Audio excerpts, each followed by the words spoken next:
Where do you go when your heart is too full to carry alone? It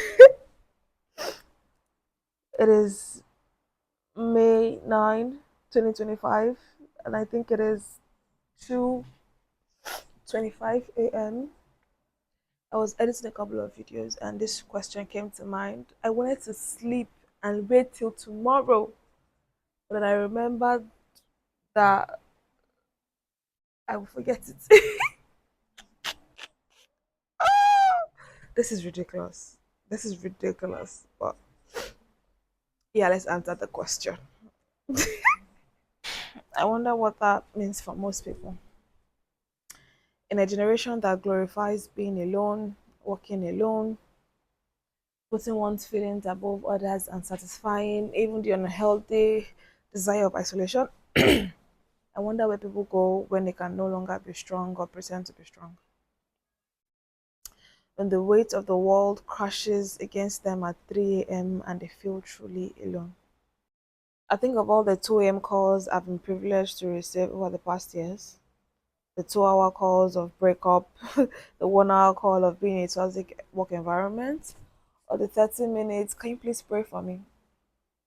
My friend and I recently completed this Simon, do you have 12 minutes hack? It is where you call your friend and or text your friend and say, do you have 12 minutes? It's like a silent cry for I need you and I need help. I think it is such a privilege that I have been a safe space for people, as people have been for me.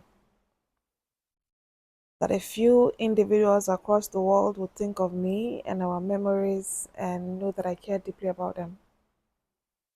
More importantly, that they would not hesitate to reach out to me to share their burden, rant, or share their good news because they know that I would share or help.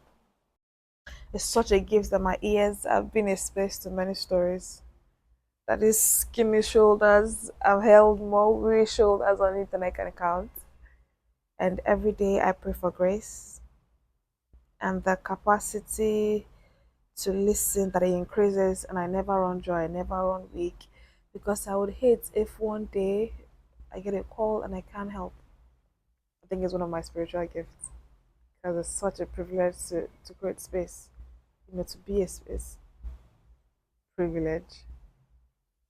I've been throwing that word around lately. I have the privilege. I have the privilege of being a space to people and I recognize that for someone who used to struggle, should I say still struggle with connection?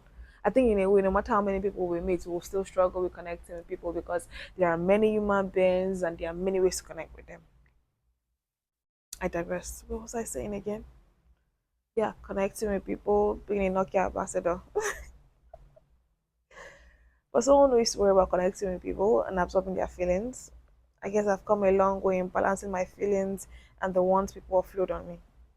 I've learned to separate the heaviness I have amassed and pour it at the throne of grace and still remain full. Anyway, I ask again, where do you go when your heart is too full to carry on? For me, my first instinct is to run to God, and I hope that yours is too. Because it's a habit I have cultivated over and over, not from a place of not trusting people. I have been blessed with the best people, the best support system, and I'm grateful. But it's from a place of recognizing that my life is not my own and that every feeling or ache is an opportunity to meet with the one who now owns my life. Even when I have the opportunity to help someone, I whisper a moment of prayer, a silent prayer. It's a nice reflex app, to be honest, knowing that if there's a tiny ache in my heart, then there's a father who would listen and comfort me intentionally. I think the best part of being a Christian community or a spiritual family is when a sibling in Christ calls you after your prayer time or sees you in a few days and suddenly they have an answer to your specific needs, or your spiritual leaders become very specific about that issue during the sermon.